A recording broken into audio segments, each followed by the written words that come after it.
Good morning, everybody. Welcome to another episode of Hawk Blogger Mornings. I am Brian Nemhauser. You can find me on Twitter, Instagram, TikTok, Blue Sky, all the places at Hawk Blogger, obviously on YouTube, as well as we are charging toward 15,000 subscribers. We're charging towards 1,000 members.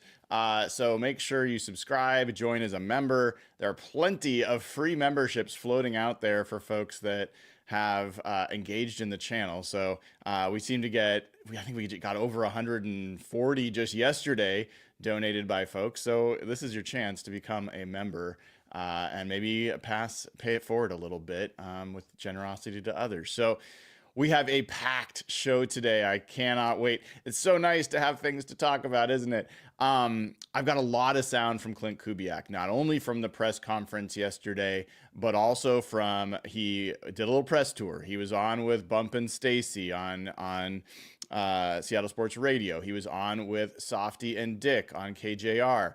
I've got a few clips to play from all that, a number of clips to play, and we'll see how much we can get to in the half an hour before we welcome in Ryan Fowler of the Draft Network, who will talk to us about some of the positions that you'll hear me highlight from Mr. Klint Kubiak in the first half an hour. So we got a lot to get to. I cannot wait. So why wait? Let's go ahead and get to it. First thing I want to get to is I'm going to play these generally in some chronological order. If I had had a little bit more time, maybe I would have grouped these a little bit differently. But the first thing I wanted to do is play some sound for you from Klint Kubiak yesterday. I asked him about the fact that he actually was second. The Saints were second in the NFL in yards gained on third or fourth and short. And I wanted to ask him, like, well, what was it about your short yardage game did you like last year? This is what he had to say. Well, what did I like about it? Well, I think we had a guy that comes to mind in Taysom Hill that was a weapon that was able to get creative with. And that's the number one thing is you got to get to those short yardage situations. You got to be really good on base downs to put yourself in a lot of those short yardage opportunities, and then you have options to take shots and also to move the chain. So I think it all comes down to the players you have and putting them in position to be successful. So no matter what the down and distance is. So one of the things there for me is he goes right to Taysom Hill, and this will come up in some other clips I'll play for you as well. He's talked about personnel. We're gonna connect some dots here, but he talks about personnel. He talks about having a weapon. And one of the things I love about that is I asked Ryan Grubb about this last year, or this season. I was like, hey, do you believe more in those short yardage situations in having a play, something that you go to over and over again, like the brotherly shove, like Tom Brady's sneak, like Sean Alexander over the left side behind Steve Hutchinson and Walter Jones, that you just go to every single time? Or do you believe in having a variety of ways to attack defenses in those short yardage situations? Ryan Grubb's answer is, well, it depends. Like, you'd love to have that one play. We're still looking for it. Depends on having the right personnel to do that. You heard a little bit of that from Klint Kubiak. He talked about, like, we had a weapon in Taysom Hill, who's a short yardage weapon. For me, that means that he understands the value of that weapon. You also heard from him that he likes to take shots on third and fourth down. Part of the reason the Saints were where they were in those short yardage situations is they had some chunk plays in those moments. And by the way, this wasn't something that was just specific to the Saints with him. When Kubiak was in Minnesota with the Vikings, he also was near the top in yards gained on third and fourth and short. He likes to challenge defenses in those situations. But I thought that was an interesting initial answer from Klint Kubiak there. Next. So this next clip is him talking about what I think everybody wants to hear about, which is the offensive line. And there was a lot of conversation about this. And even before I get to this, let me actually take a pause. some of the clips that you are not going to hear. So let me take a quick pause. There are players, some of the biggest news that came out of this press conference was not about Klint Kubiak. It was about players that you might have questions about before that maybe you have less about now. Number one on that list is Geno Smith. I'm not going to play you the Geno Smith clips. You're going to hear that everywhere else. Everyone's going to talk about it. I'm just going to tell you, Klint Kubiak genuinely, like, he was as enthusiastic as he gets about anything when he was talking about Geno Smith. And if you juxtapose his tone and the team's tone, including Mike McDonald, who was on with Aaron Levine just this weekend on Fox, Seattle Sports Live, speaking glowingly about Geno Smith, contrast that with last offseason where the team, including John Schneider, including Ryan Grubb, like everyone was talking about Drew Lock at this time last year. They were talking about how much they respected Drew Lock. Geno was absent from the conversation to the point where they had to, there were some hard feelings, I think, from all of that. So now all we're hearing about is Geno Smith and how good he is and how much they are excited to coach him. So if any of you are hoping that Geno Smith is not the starting quarterback next year, your chances are decreasing rapidly. The other person that we've talked about maybe might be on the move is up for a contract extension, DK Metcalf. You heard Mike McDonald in this press conference say that one of the key aspects of evaluating these candidates was what their plan was for DK Metcalf. You heard Klint Kubiak talk about what he's excited about to do with DK Metcalf.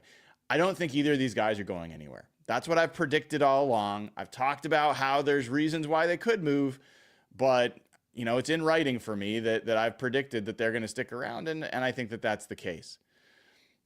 There are a couple other names we'll talk about, but those are the two that really, I think, jumped out in that conversation. All right, so this next clip from Mr. Kubiak is talking about the offensive line. And the question is what's your plan there and how do you develop these guys? We're getting a feel for the guys that we have, and we're getting a feel for their strengths and weaknesses. And we're looking at free agents, we're looking at college players, and that's what the offseason is all about. But we need to gel together a little bit here and get to know our guys better before we can start getting them better and putting a plan of action for them. All right, so that might seem like a pretty inane clip. I don't know, might not jump out to you. The thing about it is, and there's a couple other clips I could play, but I'm going to kind of cycle through a few things here, is the first thing he said. First of all, he talked about in almost every interview that they're still learning the offensive linemen. They're learning what they're good at. They've got to do what the players are good at, not just what they're good at or what they coach. But in each situation, I'm going to play some other clips as well. He also did this later in this press conference. The first thing he said kind of after he talked about the existing guys was free agency. He said, we're looking at free agents, we're looking at draft. That order of operation in terms of how he talked happened multiple times during the press conference and during the press tour. And I don't think that these guys are press savvy. I don't think Klint Kubiak is spending a lot of time really worried about the order of his words or what maybe he's giving off. He's trying to be measured, but I don't think he's putting a lot of thought into it. It was a pretty clear indication to me he's got free agency in mind for the offensive line. That was something that to me became very clear listening to all the interviews that he did plus the press conference. Free agency is top of mind for him, and I think free agency is top of mind for him relative to offensive line. In fact, let me give you another clip back to back here. This is actually from the Softy and Dick interview, and you're going to hear in this case he is talking about his coaching staff and what role they play in setting up the offensive line. You'll hear him initially talk about John Benton, the offensive line coach, but then listen again to the order of what he talks about in terms of adding to this group. With John Benton, our offensive line coach, I was going to have a major input in that, and I'm going to support him. And Mac Brown, our tight end coach, is a huge part of that too, of the blocking scheme. But yeah, we're going to go identify free agents. We're going to identify college players, and that's not what it's all about. It's all about developing the guys on the roster and making them better too. So it's going to be, it's not just one thing, and it's going to be the whole staff working together on it. So again, free agents, now he also, an interesting part of that clip was he talked about Mac Brown and his role in the blocking scheme. Mac Brown's the tight ends coach. So the Seahawks retained Mac Brown. They retained Jake Peetz. They retained Frisman Jackson. They retained Kennedy Palomalu. A lot of guys that they kept around. And the important part of that note there relative to tight end, remember, he said about blocking scheme. Well, we're hopping around, folks. I'm taking you on a world tour here. This is Klint Kubiak on the Bump and Stacy show, and listen to him talk about, Bump asked him about the tight end room and the tight end position and how important it is. Listen to Klint Kubiak talk about tight ends. Such a critical position in our scheme for sure, because you're involved in the run and pass game and protection. But I think, obviously you're looking for a guy, number one, a guy that can contribute to blocking in the run game, and then a guy that can stretch the field. You're especially nowadays, a guy that you can rip the seams to, and a guy that can make explosive plays in between the hashes for you, and then a guy that can go block up 265-pound defensive end. So that's not an easy guy to find. Right. And it's definitely you find guys in that tight end room that can probably have that major in different things, bigger tight ends that are better at blocking, and your move tight ends that can catch the ball better. But at the end of the day, both those guys better be able to block. Yep. I love that. I love that from our new OC. And it raises questions about Noah Fant. Now, I will acknowledge he also mentions Noah Fant. I'll go back and play this clip for you about players he's excited to work with. So I'm jumping around from clip to clip here, and I'm going to string these things together, and we'll talk about the implications. But here's Klint Kubiak on with Bump and Stacy mentioning Noah Fant among others. On this guy. Yeah, obviously it starts with the quarterback. Really impressed with Gino, DK, Jax, Noah Fant. There's a lot of young players, skill players that are very good. Obviously, in the backfield with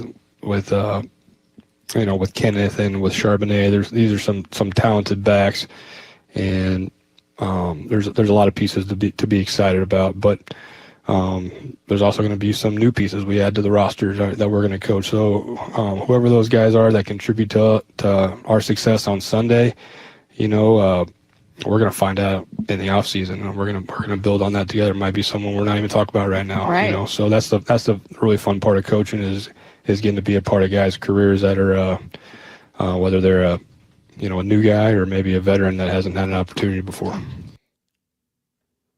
Are you hearing what I'm hearing? Right? Like, first of all, again, he emphasizes Geno Smith. He talks about some of these same guys. He throws in Noah Fant there. But then what does he go to? Might even be guys that aren't on the roster right now. He wasn't asked about that. It wasn't where the question was directed. It was about which of the players on the roster you're most excited about. And he redirected to, hey, there's guys that might not even be on the roster that we're excited about. My mind goes to free agency because of what he's been saying and because of what the team needs. It could be, now, I don't think in that case he's probably talking offensive line. It might be tight end in the draft. Like, tight end in the draft is a possibility. It might be Taysom Hill. Like, Taysom Hill may be on his mind. Not sure. Now, look, we've talked about this before. We talked about it with Brady Henderson. Brady Henderson brought up his name. Now, Taysom Hill's a 35-year-old quarterback coming off a knee injury. but expectation is he very well could be cut with a June 1st designation, which would mean that the Saints would save some cap space. They wouldn't save that cap space until June 1st, but it would allow them to clear some cap room. And the Seahawks could sign him before June 1st. So just because they're a June 1st designate does not mean that he wouldn't be available earlier. So I think that, what I'm hearing is they're already having conversations. John Schneider, Mike McDonald, Klint Kubiak, about where they need to target. And for me, one part of it is offensive line. One part of it might be tight end. Maybe there's receiver. Maybe there's fullback. We'll talk about that in a little bit. But there's some interesting emphasis in how, for Klint Kubiak, who's very much a deadpan, monotone kind of guy, if you listen to where he's choosing, like Klint Kubiak's a guy that if he didn't have to say anything, he would prefer not to say anything. So when he is willingly adding words to an answer, to me, that personality type, when they do that, that's something to pay attention to. There's something there. Speaking of all of this, there's another piece of this that kind of goes to Mike McDonald's perspective. And Brady Henderson tweeted about this yesterday about whether or not the Seahawks may decide to actually stick with the offensive lineman they got. And part of where Brady was coming from was this answer from Mike McDonald, where he talks about, we believe in our guys. And I'm going to play this for you again. And we're on record saying this, but we believe in our guys. We got an opportunity to become a great offensive unit. And in order to do that, we have to have a great offensive line working together. So I think their track record speaks for itself, but we're excited that these are the guys leading the way.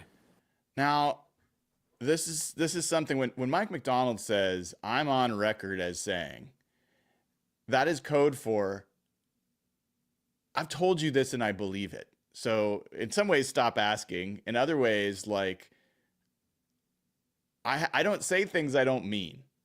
And he has said before, we believe in our guys relative to the offensive line. And I think that is partially his perspective. I think a lot of that is John Schneider's perspective. And I think that there's some aspect and some emphasis in the room, in the building, I should say, to Klint Kubiak and John Benton that, hey, you're not getting an entirely new offensive line. We like some of these guys. We expect you to develop some of these guys. And I think that's actually right. I've been on record as saying, I like what I saw from Satawa Lamea. I think there's something interesting there. I like what I've seen from Abe Lucas and Charles Cross. I don't feel like that's a huge need for this team. I think that there's something with Olu Oluwatimi and maybe even Jalen Sundell at center. I don't know if it's enough, but I know that there's something that, like, there's a playable group of players there for that center position. And then you've got one guard spot where Laken Tomlinson's left, but Christian Haynes, like there's some players to potentially work with and develop there. So I am not in the camp that I think a lot of Seahawks fans are of, man, blow it up. The offensive line's awful. I think that this offensive line is going to benefit greatly from having a coaches with a very clear perspective on what their identity is and what their scheme is and how to block for it. That is just massive. And there was an answer, and if I'd had time to get to it, I would have played the clip for it. But Mike McDonald talks about the fact that one of the things he liked about Klint Kubiak and Benton and this hire and this scheme was it's very clear, like the progressions have gone, like this has gone through the test of time. It's been adapted for quarterbacks and for defenses and for counter moves and counter moves over the years. And the tracks that the offensive linemen need to take and the places the people need to be, position players, receivers at a specific time, all of that is orchestrated and has been proven. And that, from Mike Macdonald's perspective, that's going to be repped hundreds of times once they get back on the practice field. He compared it to the coverages that he coaches on defense, where they're going to get really, really, really good at something. And I'll tell you what, folks, like that's what I believe in. I've come to like have that even more of a perspective and belief in this. The best teams, it's not about having a million different ways, like a million different plays that are like Ben Johnson this past season. It's amazing what they did. And they did have like, they seemed like they had a new play every week that they'd come up with, and it was great. But a key aspect of this was having an identity and really knowing who you are and what you want to be. And one of the places where that comes up is a question I asked a Klint Kubiak about, hey, look, we know you're a zone run blocking coach, and so is John Benton. But the Seahawks actually did better last year when they were in gap scheme. So do you emphasize adapting your scheme to your personnel, or do you emphasize coaching up your personnel on your scheme? And this was what Mr. Kubiak had to say about that. Put this up for you guys so you can see him and hear him. Yeah, I think it's important to, establish a way of doing business here. We're going to start with that being an outside zone, but obviously we're going to incorporate gap schemes, inside zones, pen and pulls. We got to do what our players do best. So, we have a philosophy that we believe in, a style that we believe in, but you got to be able to win more than one way, like we said. So we'll start with the fundamentals, running off the ball, and then we'll get to know our guys, and we better do what they do best, or else we're not going to like the results. Well, I loved that answer. I love that answer on a number of levels, because one thing that we could pull back, Ryan Grubb sound from late in the season. One thing that the Seahawks never established all year on offense: identity. They did not have an identity. You didn't know week in, week out what they were going to be, how they were going to approach things. It was kind of blowing in the wind, depending on who they were playing and how things were going. The Seahawks that played in Arizona did not resemble the Seahawks that played against the Packers. Like, what was it, a week later? And Klint Kubiak may not be the next great offensive coordinator. He may be an okay or good. Who knows what he'll be? But he knows who he is. He knows how he's going to approach it. And there's no doubt. I've got to find it. I've got to explore. Yes, he's leaving wiggle room for, I got to get to know my players. We're going to adapt to what they're good at. They're going to help decide what we're good at. All of that's true. But you're starting from a baseline of, this is what we do. This is what we know we have to do. This is what we believe in. He's learned about this since he basically took his first breath. This particular scheme, he's called plays in the NFL. He knows how people react to it. If you think he hasn't had players that were better at gap scheme than zone scheme before on his line and had to adjust to that, I think that's crazy. Of course he has. But he really, really knows what, from his perspective, the identity is. And it is about being able to win in multiple ways. It's about being able to run the football. but it's not just those like high level platitudes. Outside zone, he didn't have to offer that. He did. It's about tight ends that can block. And this is an important part of his philosophy. It's also about another position that the Seahawks have not featured really for a while, in the way that I think Klint Kubiak does. And here's him talking about that position.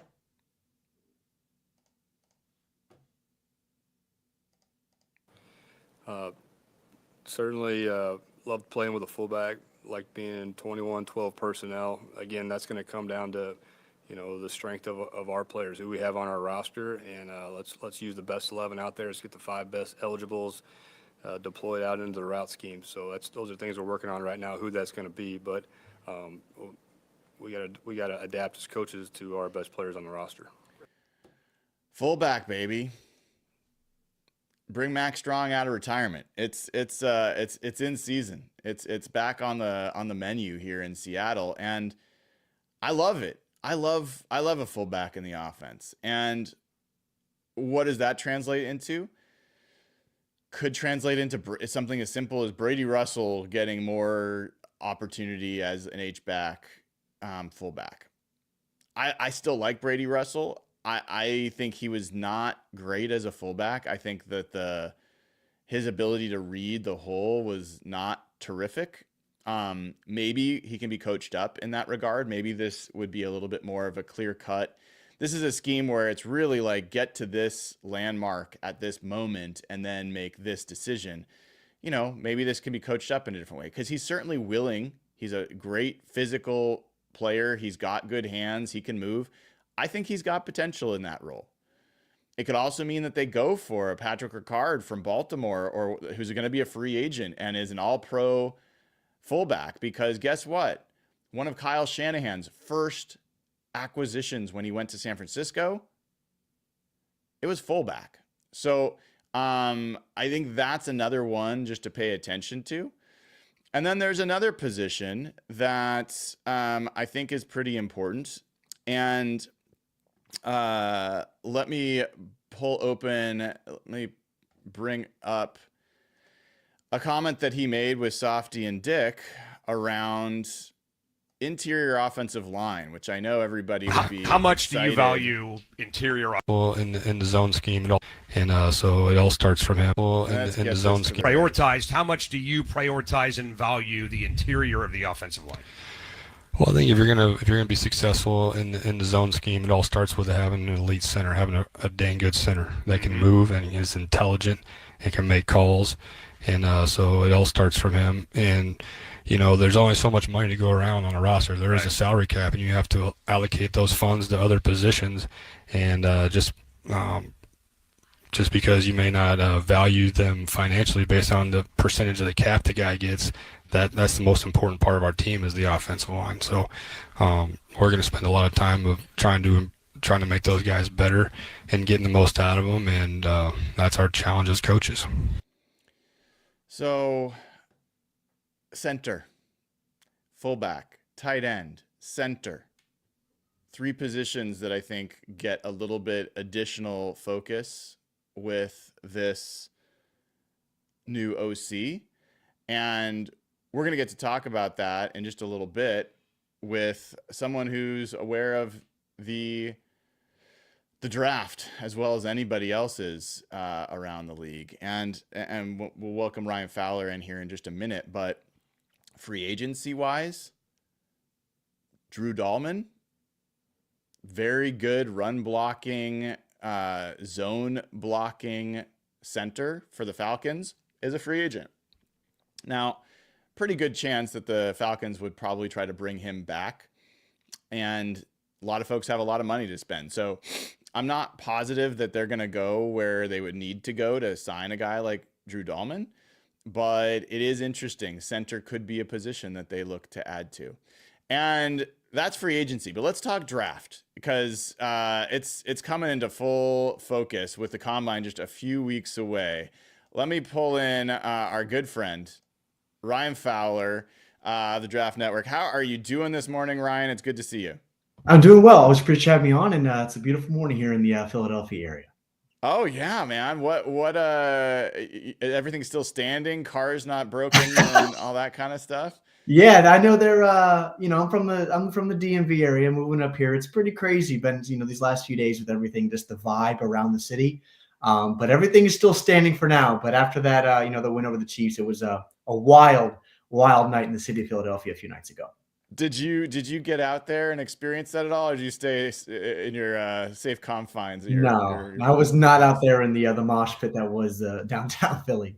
No. Well, that's understandable. It's got to be. It's pretty special to be in a city that wins a championship like that, and Philadelphia that just loves their sports as much as any city in the States.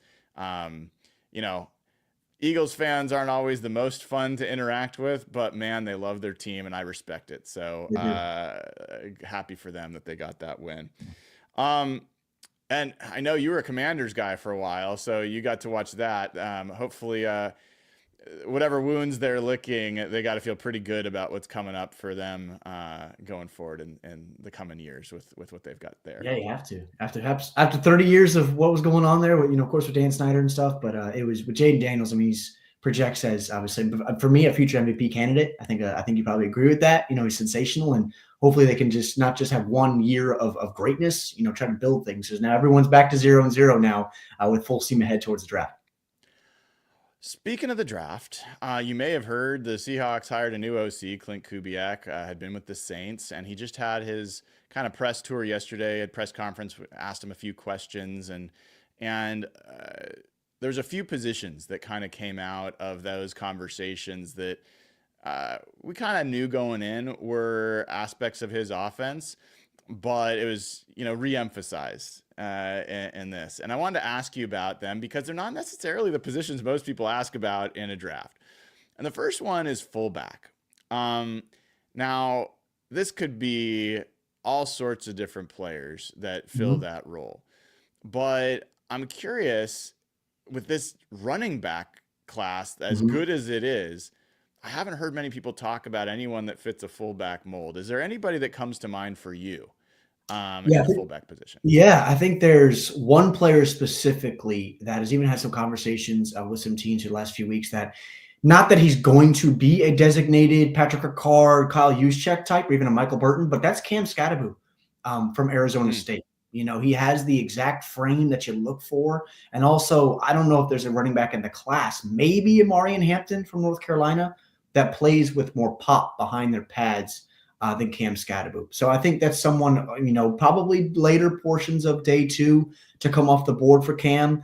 But I think he's someone that, if you line up in the old, I formation that we don't see a ton anymore, as far as a lead back with his hand in the dirt, or someone also that can expand the playbook a little bit.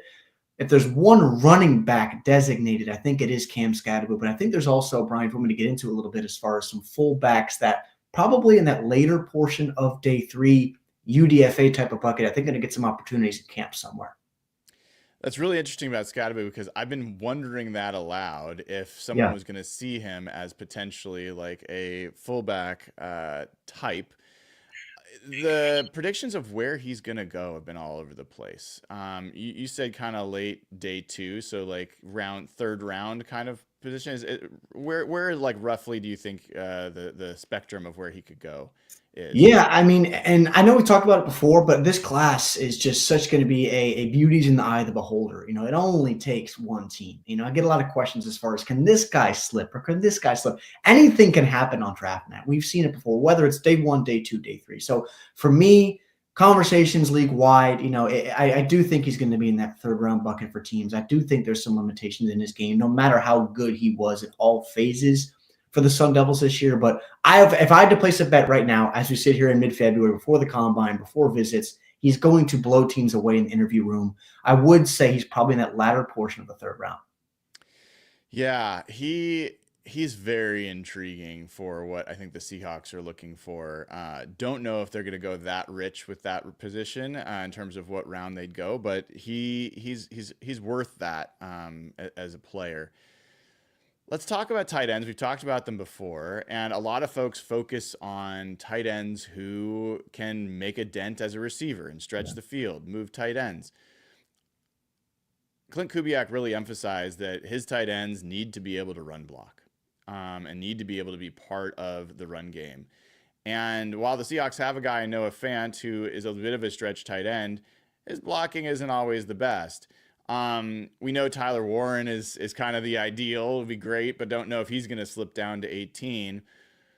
Who jumps to mind to you as kind of those complete tight ends that can block, but also have an opportunity to kind of contribute as a receiver? Yeah, I'm glad you mentioned Tyler Warren. That would be perfect world scenario, right? As far as that just modern day Y that can do everything for you.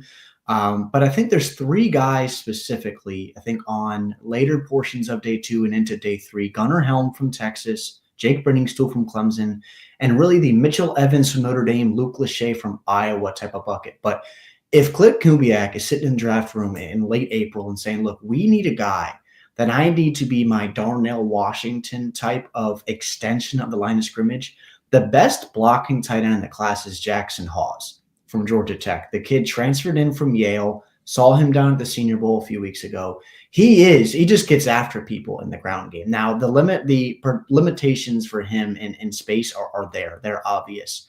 But if you're looking for that type of guy, a guy that probably will come off the board in the 6th or 7th round, maybe he's even a UDFA type of player, that's someone that if I'm Kubiak to not spend a ton of capital, I just want that specific player in that specific role, then Jackson Hawes is a guy that I'm going to have bolded and highlighted and circled when we work until late April. But I even think of a guy like Elijah Arroyo. I don't think he's someone that's getting enough credit. Now, and also, Brian, blocking at the tight end position, people talk about technique a lot of the time. I get that. But one of the cardinal sins of football, you don't want to leave tight ends blocking edge guys one-on-one at the NFL level. And blocking is an effort thing. If you can stick your face in the mud and just be competitive, then I can put you on the football field, whether I'm running the ball, whether you're standing up in space. So Elijah Arroyo from Miami, a guy that I personally, my most recent mock draft for the Draft Network, had at 31, for the Chiefs. That's a nice fit as well. If Kansas City, let's say he maybe slips back to day 2 somewhere, but that's a guy that more the headlining type of player, full kind of encompassing YF tight end for a team somewhere. Yeah, I love the call out with Mr. Haas from Georgia Tech. And repeat for everyone. You mentioned Luke Lachey. You went through a couple names there that maybe are a little bit later in the draft. Yeah, of course. Mitchell Evans from Notre Dame. He took over for Michael Mayer a few years ago. He's been a buzzy name for the last few years. Jake Brenningstool from Clemson is a guy I really like in this class as a Y and an F. Gunnar Helm from Texas is kind of in that same bucket as well. So one guy that I loved watching him move and catch the ball at the Senior Bowl was Mason Taylor. Mm-hmm. And based on his body type, based on the fact that his dad was a defensive player, I admit I kind of assumed he'd be fine in the blocking part of the game. But then I've watched some film and it's not pretty, man. Yeah. I don't know if he's going to be a good blocker. Yeah. So what do you think about him as a prospect? Yeah, I really like him as a flex tight end. I really do. And that's where the tight end position is continuing to move, as you mentioned earlier, Brian. But I think you got to be able to block. You even talk about the receiver position. If you're a wide receiver 2, wide receiver 3, you got to block on the outside. You have to be able to do it. So, again, I think getting into an NFL offense and just working on the fine nuances of his game. He mentioned his dad as a former, legend at the defensive end position. I just think it's something that he will work on down the road. He's still a young kid. So, it's not perfect. It's ugly at times in some of those SEC matchups where he's going against big boys up front. Even coming across the line of scrimmage on some of those wham concepts that LSU ran. But he's just got to work on it. I'm not giving up on the kid as far as being able to be a blocker because he's going to get touches as an F. But you just flat out, I don't care if you're Colston Loveland, Harold Fannin, Tyler Warren. You got to be able to do it for an NFL offense, or you're just not going to be on the field a lot. Yeah, it was kind of eye-opening because when you got a body, he's a big young man, and he's got the body for it. You got to wonder at some point, is it technique or is it desire? And you never want to question anyone's desire on a football field, but you got to stick your head in there and make those plays. And there's times it doesn't quite look like that's there for him. So that's a guy I've been pretty excited about that now I'm a little bit less excited about, to be honest. But another position that most people don't focus on, but is a key. Klint Kubiak said like one of the most important positions for his offense is having an elite center. They're a zone blocking team. And I think there's some interesting names at the center position in this draft. Tell me which guys are your favorites. Yeah, I think one of the big things you look at what Kubiak wants to do up front, as far as one of the principles of zone blocking, is double teaming guys and getting up at the second level, right? You got to have footwork to do so. And this center class, Brian, this is really fun. This is when I really enjoy the process, because as much as we've talked about tackles going to guard or guards going to center, even some tackles going to center, I want to talk about a few guys that I could see bumping from the tackle spot to center. And that's one, Marcus Bowe from Purdue, and then Gray Zabel as well from North Dakota State. Now, months ago, it was Jared Wilson from Georgia and Seth McLaughlin, Ohio State. Those guys are far beyond everybody else at the center position. Now, Jared, I think, is a very good chance to be the pure first center off the board alongside Jake Majors from Texas. But I think when you get into the Drew Kendalls from Boston College, you always know what you're going to get from those types of guys. And even a guy that I like is Cooper Mays from Tennessee. You know, his brother Cade went to Carolina, really hasn't had the career that we expected him to have at the SEC. But Cooper is just a big physical kid that works on that linear plane and gets after people. And then Jonah Monheim as well from USC. Now, if you turn on the Michigan tape against Kenneth Grant and Mason Graham, it's not great. Those guys make a lot of people look silly. But Jonah Monheim is somebody I think that can come in on day 3 and compete for a starting gig, whether it's at center or whether it's at one of these guard spots for a team. Yeah, there's a lot of names you put out there that are very intriguing. Marcus Bowe is a little bit unconventional in how he approaches things, but really interesting athlete. Love the way he moves and the way he engages. I loved watching him during the Senior Bowl at all those different positions. Gray Zabel, we haven't talked since the Senior Bowl, Ryan. What a Senior Bowl that guy had. I mean, have you seen a player go in there and play at that level at 5 different positions?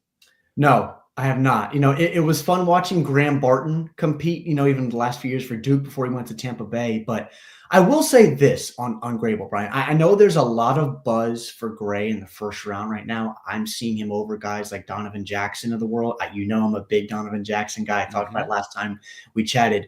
I can't go down to the Senior Bowl or a pre-draft showcase event and see 10 one-on-ones and say, this is a guy I'm bumping up 50 to 60 picks, because this is a guy I've had 4, 5, 6 years of tape on. A lot of these guys we do. Some are 3, of course, these juniors.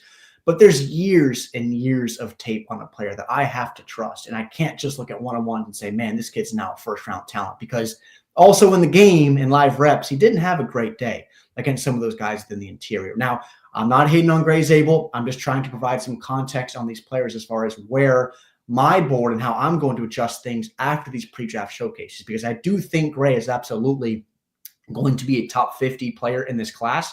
Where does he find his niche at the next level? I do think it's at guard or center, but I just want to provide some context where a lot of opinions are always flashed around after these pre-draft showcases. And we'll hear it after Indy as well, as far as who runs well, who tests extremely well.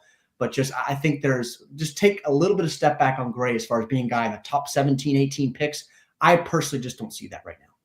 Yeah, I appreciate you saying that. It is definitely draft hype season, and the combine will add to that and change that in a couple of weeks. Of the guys that you mentioned at center, who do you feel like are the guys that have the highest ceiling, and which of the guys do you feel like have the highest floor?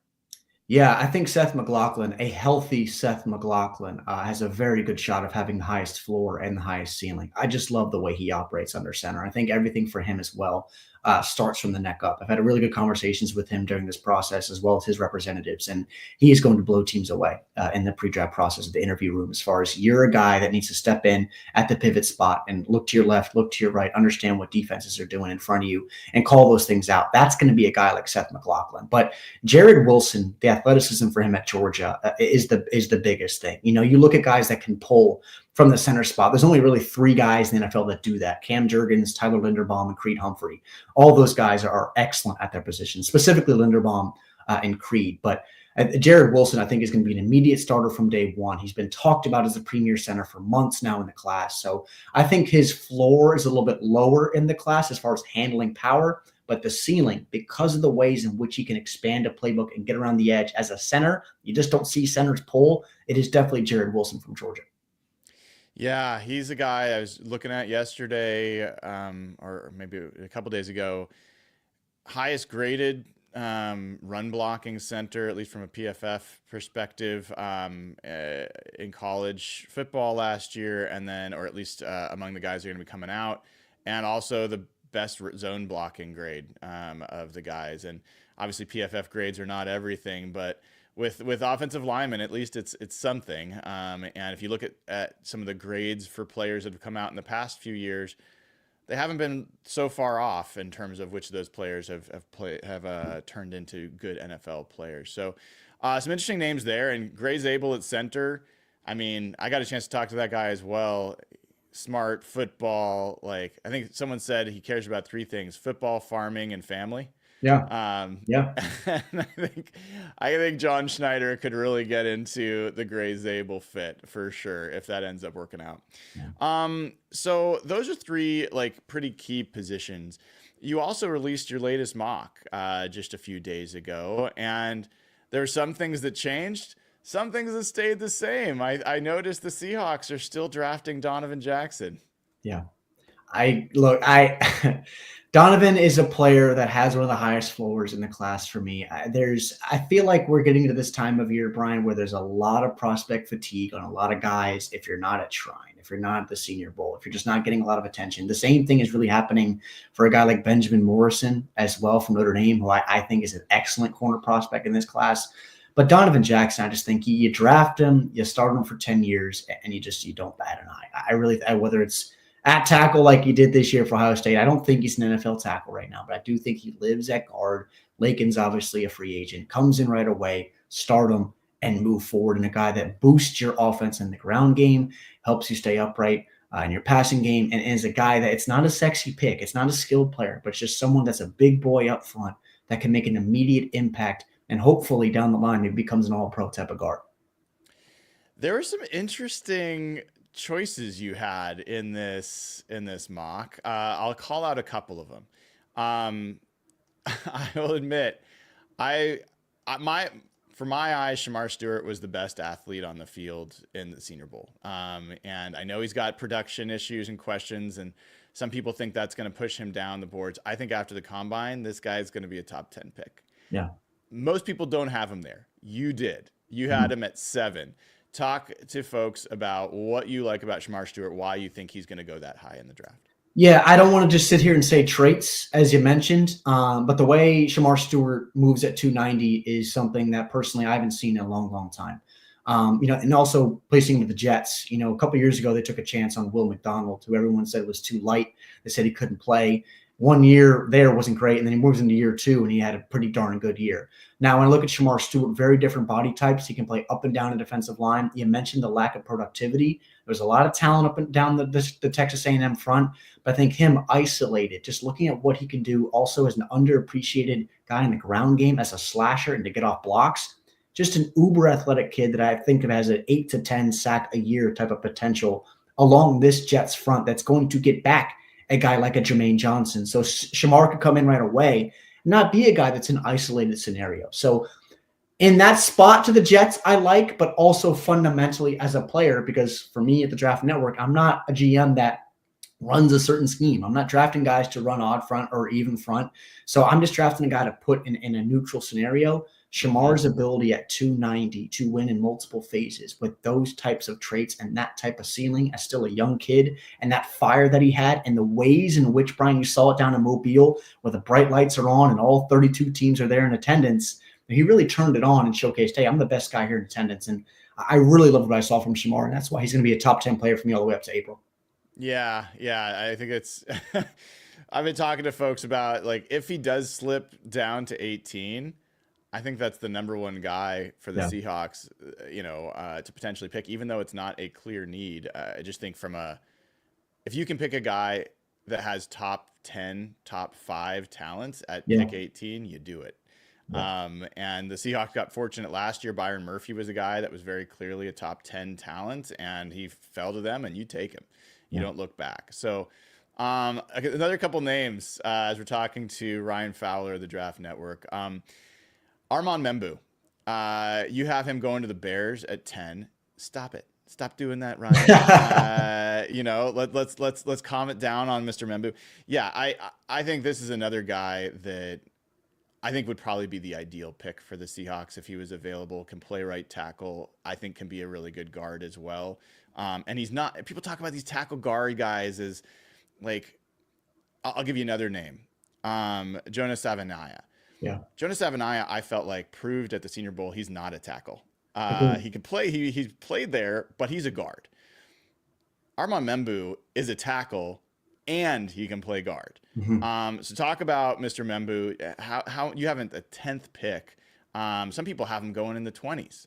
Yeah, I just turn on the tape of Armand, and just watch the football player. You mentioned it, tackle guard. He can play either spot. I think he has all pro potential at both spots. I really do. Some people say he doesn't have the footwork to play a tackle, bump him inside with bumpers to either shoulder, and he could be a guy that's an all pro. I could see that too. That's fine. But look, when you look at Armand, I had a conversation with a couple scouts last week that said he's the best pure tackle in this class. And that's special for him. I think he has the ability in the ground game to live at right tackle. And I think he has the footwork to bump out to left tackle and protect a guy's blind side. So that just, for me with Armand, the positional versatility and then the tape in the SEC, and then also saying, hey, look, you have a ceiling as an all-pro at multiple positions. That's a guy I just don't think gets outside the top 10. And if I'm Chicago, where I want to protect Caleb Williams and increase that security detail, for me, I found a really good spot with him at the back end of top 10, because I do think he's going to be a top 10 talent when all things are said and done when we get to April. Well, for you having him that high, that means some other guys maybe that other people have high, you have lower. Yeah. And one of the names that jumped out to me, you had Will Campbell going 23 to the Packers. Will Campbell, for a lot of people, I've seen people have him top 5. Yeah. So why do you have Will Campbell a little lower on yours? Yeah, it's just, for me, I think the hands and the length is a big thing for me right now. I think in the lower half, I've talked about it before as far as footwork with the offensive tackle position specifically. I think you could argue that Will has the best feet of any tackle in this class, but I think it's the upper half. I think it's the ability to hand counter guys with speed that are 235, or it's also the ability to get his hands in established leverage that are guys are 260, 265, like the Nick Scourtons of the world from Texas A&M. So I just think he's a guy that's going to be in that 15 to 25 range. If he goes at 5, would I be surprised? No, I'm not going to be surprised in anything in this class, Brian. There's grades everywhere for all of these players. And again, as I mentioned earlier, it's only going to take one team to fall in love with these players. But Will right now is a 15 to 25 guy for me that I think can play tackle. His best ceiling for me potentially is at guard, as that just athletic piece within the middle that also is going to continue to just work. He is someone that's going to put his hard hat on every day and work to be the best player he can be. And in this situation where Green Bay, you could call it maybe a miss on Jordan Morgan right now, I really wouldn't qualify that as a 1 year minimal snaps, but someone to come into Green Bay, have that versatility, and really get after people in the ground game, and immediately, and I know I mentioned it in my mock, immediately become their most talented lineman they've had since David Bakhtiari was in town a few years ago. Well, I think a lot of Seahawks fans would have a little bit of an eyebrow raise of Donovan Jackson being your pick when Will Campbell was on your board. And why is that? Why do you see Donovan Jackson as the better option for Seattle? Yeah, just when I turn on Donovan's film, the high floor, as I mentioned just a few minutes ago, I just think he's someone that you just plug and play right away. You know exactly what you're going to get. And in this class, where there's a lot of guys with a lot of questions, I can even look at the top with the Cam Wards, the Travis Hunters of the world, even an Abdul Carter, to where he's only had one darn year at edge. You could raise questions about that. There's questions on everybody. Now, this class is top heavy, but as you get into guys where you're looking for high floors, he reminds me of a Graham Barton and the Joe Walt types from last year, where you know exactly what you're going to get at the position that you're drafting for. It's a linear path for him to snaps, where Lakin's a free agent. We're going to draft him to play left guard. You are our left guard. And when we start out minicamp, when everybody reports and the ones are on the field, Donovan Jackson's at left guard. So that's just, for me, the high floor is what separates some of these guys, or Donovan Jackson, from some of these guys in the class. All right, we're talking to Ryan Fowler, the Draft Network, for a few more minutes. A couple other guys that you have a little bit lower. Tyler Warren, which we talked about before. You have him going 22 to the Chargers. Why do you have him? A lot of people have him now going top 7 I've seen in a lot of mocks. Yeah. Tyler Warren, look, I like him as a player. I do. I still think there's just some limitation. I know he's at a high-level athlete. The versatility pops off the page. He's a physical type of player. Colston Loveland's going to be tight end 1 for me as far as the fluidity in the open space. And sometimes it's not what you have done, it's what you can do. And it just reminds me right now where we talked about Sam Laporta from a few years ago coming out of Iowa saying, man, he didn't have any production in Iowa. Well, it's projectability. And if Colston Loveland, whether he goes to Philadelphia, whether he goes to the Chargers, whether he goes to Indianapolis, I like the potential of wherever he goes. So for Tyler, in this situation, if you're the Chargers, and I will say this, I could care less where some of these players are drafted, because once we get past day 3 and these guys work into their facilities, doesn't matter really where you're drafted. If you can compete and put on that helmet, and once you get in the facility, people are going to remember, hey, he went 22, he went 5, he went 10. You got to be able to compete from day 1. And Tyler, in this situation, again, with Los Angeles, with what Harbaugh wants to do in the ground game, an expanded playbook in the perimeter with Justin Herbert, I love the fit. I like the player. Tight end 2 for me. Doesn't mean I don't like the guy having him at 22, but Colston Loveland for me, as far as his ability as a modern day F tight end for an offense, is going to be my tight end 1. Right below Tyler Warren and Will Campbell, you've got Kenneth Grant, interior defensive lineman from Michigan, big man, who I think maybe could, I don't know how he's going to do at the combine, but feels like maybe he could vault up some boards. What do you like about Kenneth Grant? Who do you think he can be if he fulfills his potential? Yeah, I think, I feel like the big nose is coming back to the NFL. And there's so many guys that you can look at even on day 2 and day 3 that could fill this type of role. Jamari Caldwell from Oregon, or Anais Peebles from Virginia Tech, or Tyleek Williams. A lot of guys in this class. But Kenneth Grant, a lot of comparisons right now is he going to be another Mozzie Smith, a Michigan kid, really athletic? But I think the nuances in Kenneth's game to where he understands just how to get off blocks, how to stack and shed, and then also run in the fringe areas, is meaning outside the tackles. I'm not asking him to go and chase down guys, but I posted a clip back in 2023 of him chasing down Nicholas Singleton or Katron Allen, I forgot who it was, at Penn State, where he's 340 plus pounds, running down a running back 30 yards down the field. I don't know if there's anybody in this class that can move like that. Maybe Shamar Stewart, right, at 290, that type of ability. But Kenneth Grant, the floor is there, the potential is there. And in this spot in the mock, going to Minnesota and a vertical attacking type of defense where he has guys around him in that front 7, I really like the fit. Who does he remind you of? Who are some comps from your perspective?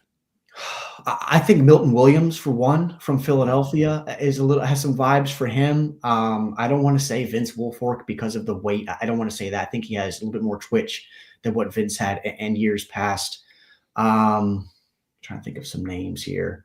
I think there is, as a bigger physical type of player, I want to say BJ Raji. Some BJ Raji maybe vibes from a few years ago of him. I'll say a couple of those players just popped in my head right away.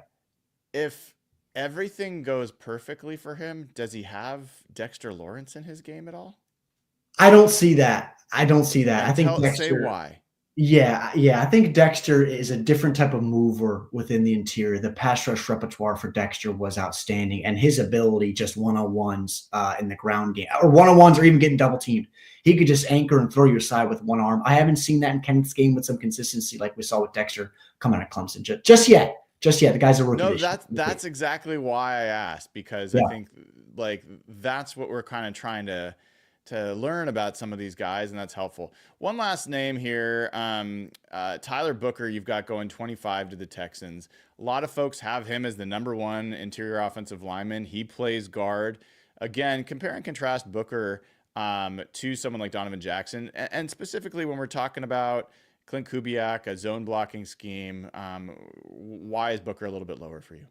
Yeah, I think again, when you look at Tyler Booker, I think there is some prospect fatigue on him. And I think even looking back, I always look at these things and say, maybe we should have had Tyler a little bit higher. Because I think as I continue to watch film on these guys and talk about prospect fatigue, I think he's someone that could even be a top 15 player in this class. I think he is.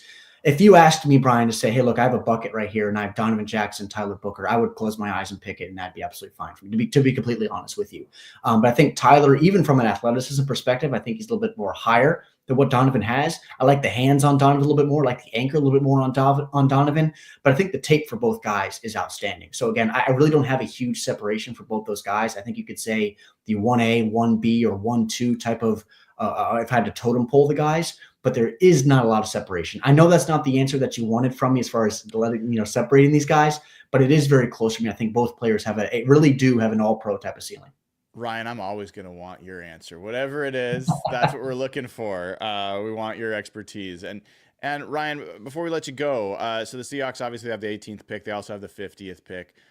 Who are some guys, if they don't go offensive line in the first round, who are some guys that you think might be available at 50 that could be interesting options? Yeah, I think one player, I think you always look to add to the secondary. You can never go into a draft and just say, add some corners. I think you look at a guy like Darian Porter from Iowa State. One of the guys I absolutely loved at the Senior Bowl, and I'm not going to stop talking about, is Mac McWilliams from UCF. When I turned on this kid's tape a few weeks prior to the Senior Bowl, really doing a deep dive, I felt like I was in the room alone in this industry saying, no one's talking about Mac McWilliams. He played against Travis Hunter, Tator McMillan. Jordan Tyson's going to be a first rounder out of Arizona State next year. And the kid was excellent. And he went down to the Senior Bowl in ones where it's separated for, hey, we want the receivers to win. And he had a hell of a week, in my honest opinion. So at 50, maybe that's a little rich. Maybe in that 70 to 80 range, a guy like Mac McWilliams. Or also, I want to talk about one guy with Tyler Lockett potentially on the way out. There's a young man at Colorado, LaJohntay Wester, that was at Shrine, or even a Tez Johnson that was in Mobile. Both those guys are not going to be, they look great, they're big, they're physical, but both these players, their acceleration, their creativity, their ability to create in space, guys that also project as potential guys on special teams. Wide receiver 3, wide receiver 4, potentially is that low-level wide receiver 2 for an offense. I look at Seattle and I look at a bunch of teams across football that need players like that. They are dynamic. And when these guys get to the combine and they showcase themselves as far as their ability to run, and again, both those guys are high-character football players that just want to show up and compete because that does matter for teams in this interview process. LaJohntay Wester, specifically from Colorado, had a really good week at Shrine. I don't think he's talked about enough really in this ladder of day 2 type of bucket. I think he's going to have a hell of a rookie year and a hell of a career in the NFL for somebody.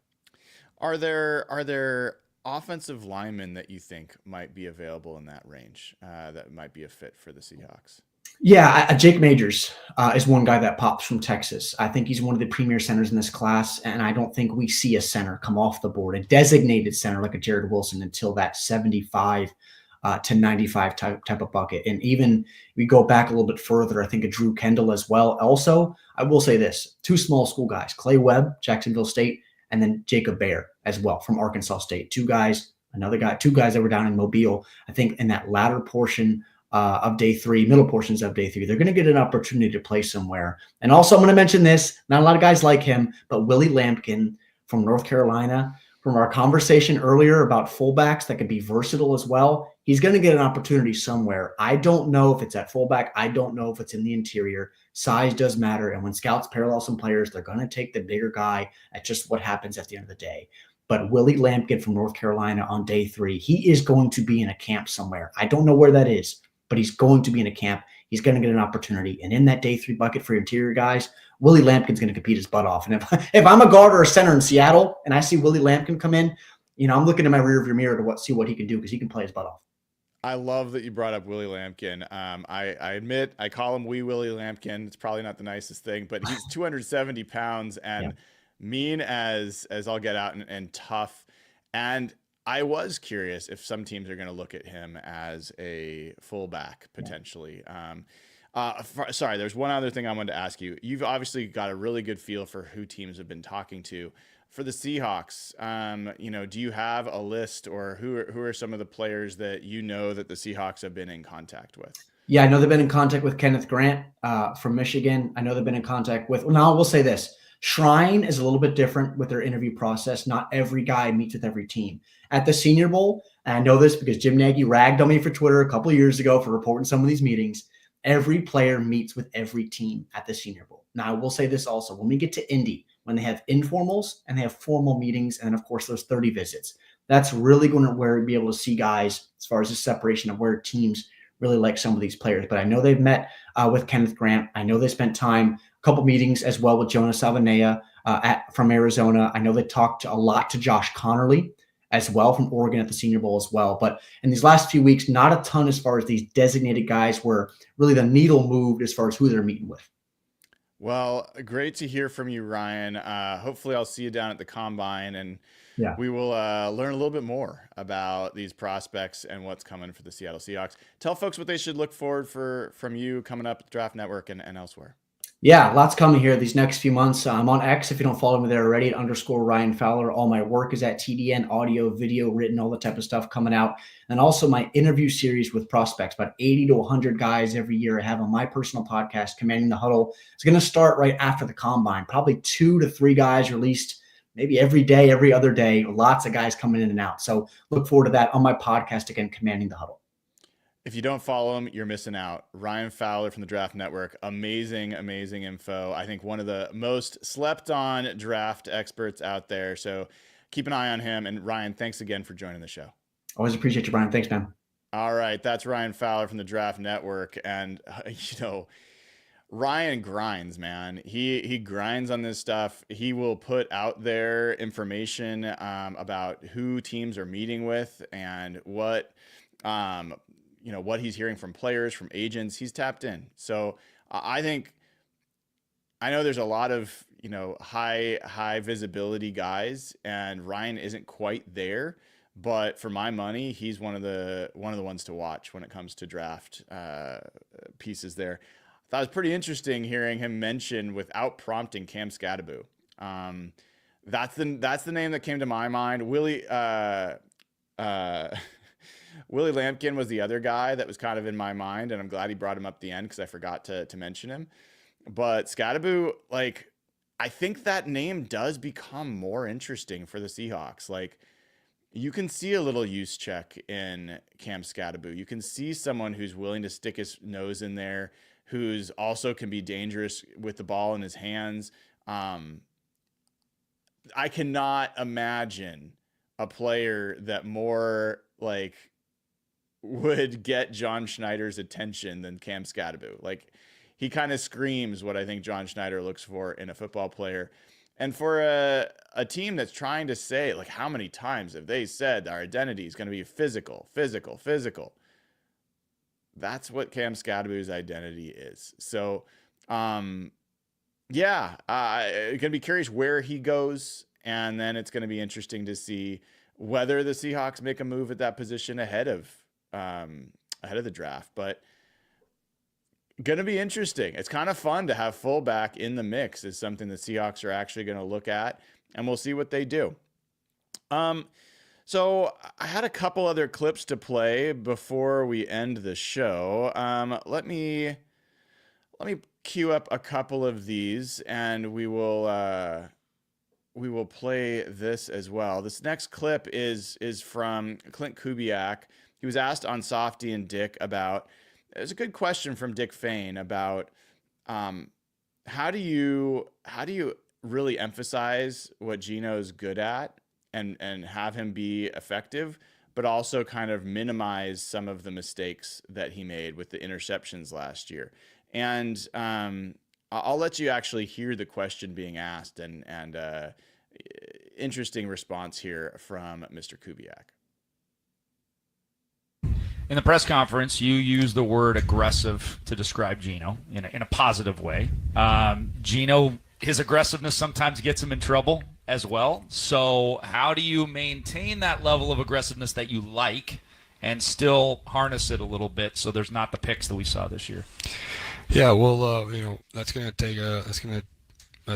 be a year-long relationship building of putting that together. But it's how that we coach each play, the expectations of each play, the progressions, and what we expect of him. And just being really detailed as coaches, myself and Coach Janoke.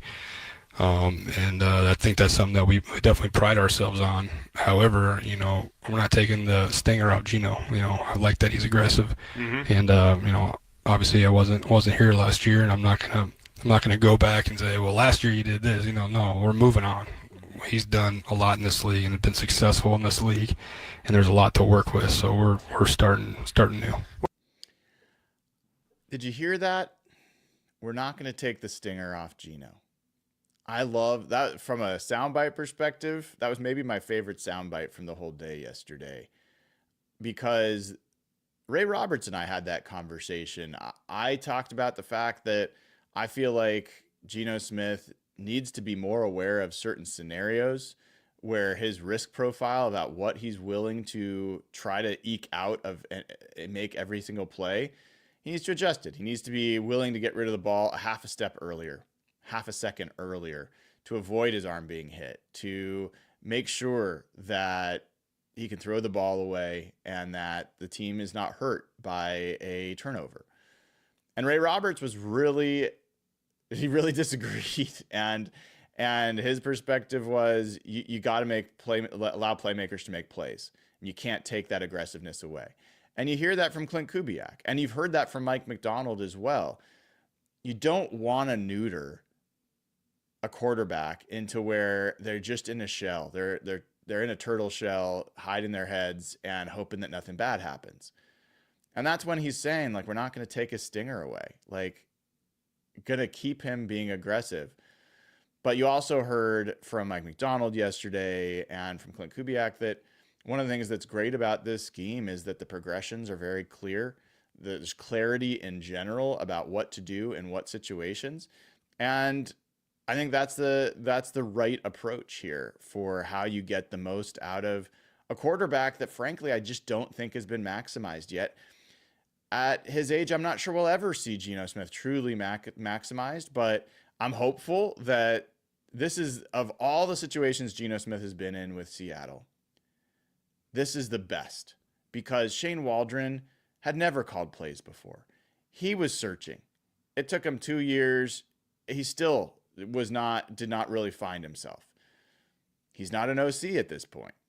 Ryan Grubb, very accomplished college OC, had never called plays in the NFL before, had never been a coach in the NFL before.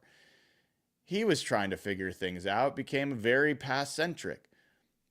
Klint Kubiak's not trying to figure things out. He knows who he is. He knows the scheme. He knows how it's supposed to work. He can just focus on imbuing that knowledge onto his team and onto his players and figuring out how to best accent what they bring to the table. And so I think that's another positive here from what we heard yesterday is just people are going to rag on Klint Kubiak of not being that charismatic. And I get that. Like, it's not a family full of, guys that are going to be giving you great sound bites every minute and showing he's not effusive or anything like that. But I don't think leadership and effectiveness come from charisma. I think it's a benefit if you have it. I think what really matters is, are you really good at what you do? Can people trust that you do a good job on their behalf and that they believe that you're working in their best interest, and that when you have questions that they have good answers? That's how you build trust as a leader. It's not just like, I know plenty of people that have these outgoing personalities and are really magnetic and people are drawn to them. But then when it comes down to, do you have the answer for the tough question at the tough moment? Not necessarily. And maybe they just say what sounds good, but they don't actually say what is good. And Klint Kubiak, for me, falls in the bucket of a guy that when you're going to have a question, when Geno Smith is going to come to him with a question about why this is that way, he's going to have an answer. It's not going to be something he's going to have to figure out. He's going to know it. And that level of feedback and feedback loop that they'll be able to have, not just with Geno Smith, but with all the players. Why is this way? John Benton, who's been an offensive line coach for a million years, he'll be able to talk to this very young offensive line about why they need to be at this spot at this time, why their steps have to look like this. He's going to be able to talk to Kenneth Walker about why you can't cut back when we're running this, when we're running a counter. Like, you can't do that, man. Like, that's just not an option. I think those things matter. They matter a lot more than charisma from my perspective. So that's another piece that kind of came out for me in listening to them.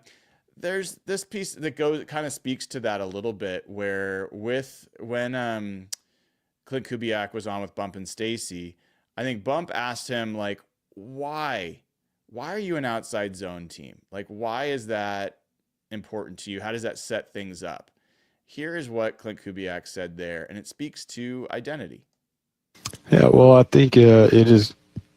You gotta have something. You gotta have an identity, right? So ideally, we want our identity to be able a team that can run the football versus an 8-man front, and a team that can play action, a team that can move the pocket, a team that can, push the ball down the field on first and second down and be explosive. So that's a starting point for us. Now, what we become is up to our players. We'll start with a basic installation, and then we got to find out what our guys do well, and what we're running on Sunday might be totally different. It's all based off of what they do well.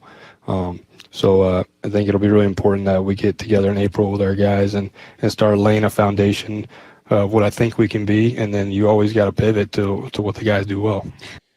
You heard that from him over and over again yesterday, and I can't emphasize enough how important this notion of identity is to success in the NFL.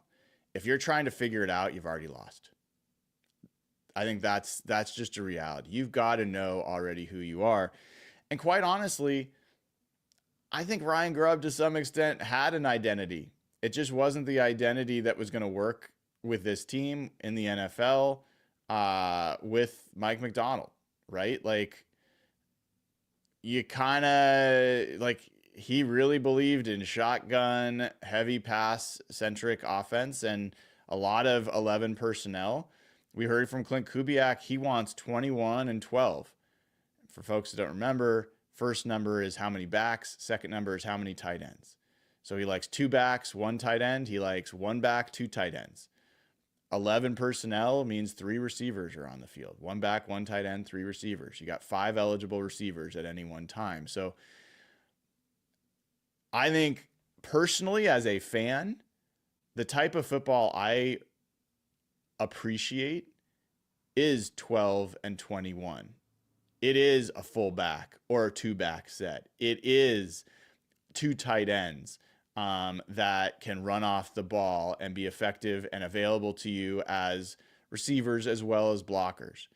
And so I love that style of offense, and I'm glad that that's something that Klint Kubiak's bringing back to Seattle. One of the things I wanted to ask that I didn't get a chance to, just because I asked a lot of questions, as I always do, but I think a really key indicator of how good an offensive play caller is how many false steps defenders take, specifically linebackers. And I'll get to this when I ask Klint Kubiak. I'll ask this at some point. It's on my list of questions, but I almost think this should be a metric that teams track, because one of the things that was a real red flag with Ryan Grubb last year was in short yardage situations, goal to go situations, when they would call a pass play and the implication there was we're going to surprise you by passing in a situation where we should be running, linebackers did not get sucked up at all. They took 0 false steps. They stood still most of the time and just played coverage. They were not putting defenders in conflict almost ever. And I think Klint Kubiak's offense is designed to do exactly that. We know Kyle Shanahan, that is something that he revels in, is just making linebackers' lives hell. And part of the way you do that is you run an outside zone.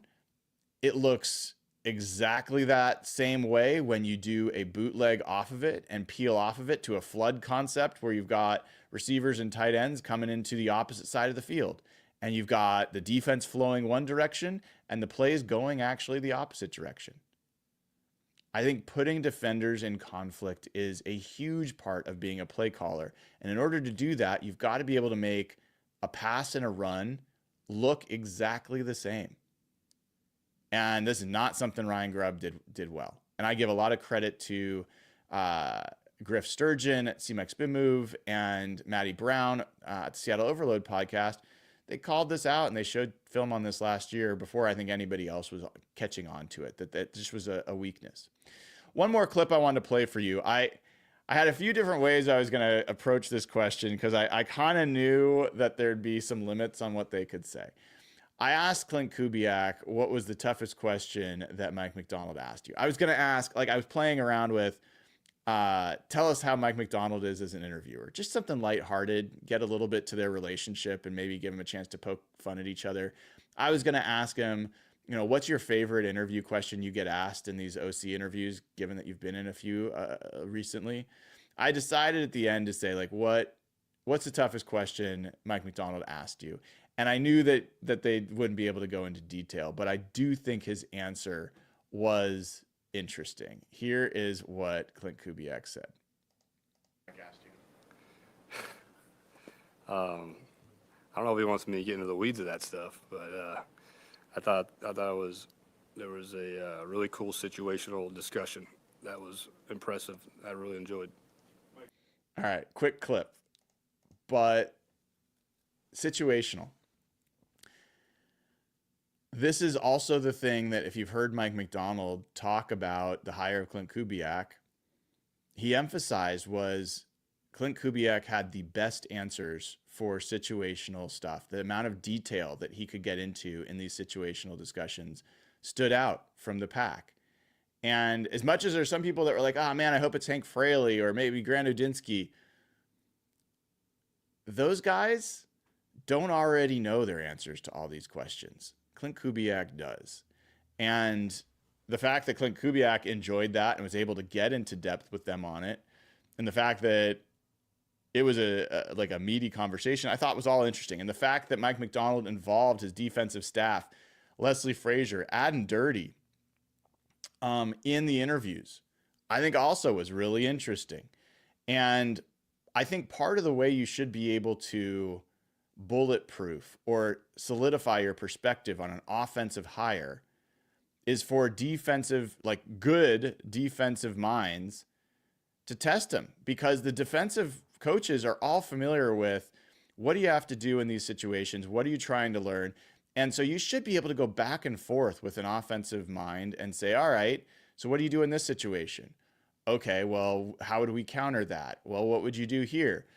And you should be able to go on the whiteboard. You should be able to go back and forth with those guys and either really respect what the answers are or like see through it a little bit. Like maybe it's a little bit thin. Maybe the answers run dry a little quicker than you want them to.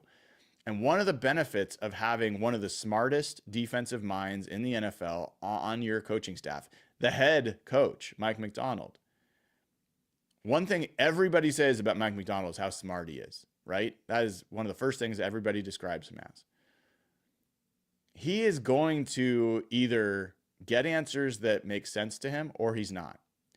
And I think his ability to evaluate offensive play callers, I'm hoping that this is a real growth for him from last year, where I think maybe he took a little bit more of a leap of faith. This year, he took his time. He asked the questions he wanted to. He got to the depth that he wanted to. And I think he got somebody that he knows and that he respects. And I think that that's going to show up week in, week out. I don't think you can underestimate I don't think you can overestimate, I should say, the challenges that a locker room and a team faces when the coaching staff isn't aligned. Like, that's a tough place for a team to be. It's hard enough in the NFL to win when everybody's on the same page, everybody's pulling in the same direction. That's just like foundational. And that's like, that doesn't even account for, do you have the talent to win? Do you have the health to win? You know, those are like the real difference makers. But if you don't even have alignment in the coaching staff, you're dead. You're just dead. The Seahawks didn't have alignment in the coaching staff last year on offense. They won 10 games. They also had like a mess on defense for the middle of the year, made some big changes. They won 10 games. And they did it against a pretty friggin' tough schedule. Like, we talked about this. I've shown the numbers. The Seahawks had like one of the toughest schedules in the NFL last year. Well, they're going to have alignment this year in the coaching staff. That I have no doubt about. That's no longer a question. Now it's a matter of, can you start building and adding the players that accent what Klint Kubiak does best and vice versa? I'm really curious. I think DK Metcalf, we talked about before, I don't think he's going anywhere. And I think one of the challenges we saw with DK Metcalf was him getting a little bit creative, so to speak, on his route running, not being where it should be at the same time. That's just not going to be part of how this offense works. He's going to be coached to be in a specific place at a specific time, in a specific window.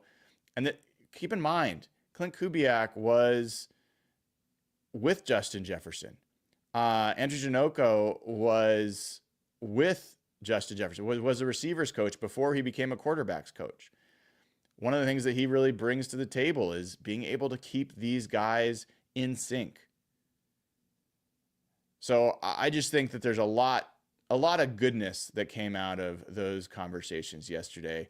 Let me get to some super chats. Cassie Road to 50 has become a member. Well, welcome, Cassie. It's great to have you. Really appreciate the support. And then Italian Knight, who has just been absolutely going off on his Hawk Blogger memberships, gave away another 50 Hawk Blogger memberships. I think he gave away 100 yesterday.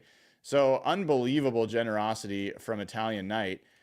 All you got to do to get one of these free memberships is like the show, click subscribe, watch the show, engage with it in general, comment.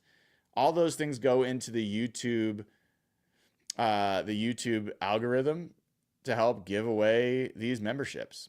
And I was actually talking to folks from YouTube yesterday and other people that have channels on YouTube. I think that they're going to actually be turning on that you can join as a member on your iOS app. So if you're on iOS for a while, you couldn't join as a member on your iOS. I think that's going to be turned on.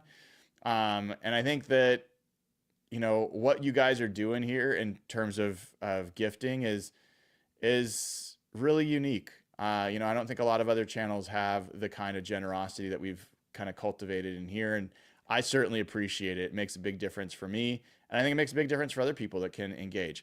I'll tell you this. I am participating in this YouTube session because, they reached out and I want to make membership as valuable as possible. I've talked to some of you about this. It is hard because like a lot of the things that I know people want for membership would be, more time with me, more individual conversations. I'm stretched pretty thin as one person, so it's hard for me to make those perks really come to life. And then the other thing is people want members-only content potentially. Challenge with members-only content, when I make it, a lot of people don't watch it. So like it's a perk, but it's time-consuming. Again, it's my time. And then I don't think it gets like utilized as much. There's things I could do, but I'm trying to figure out things that I can do to make membership valuable that don't just mean more of my time, because really I can't scale. I'm one person. So I'll keep thinking about things that might make some sense.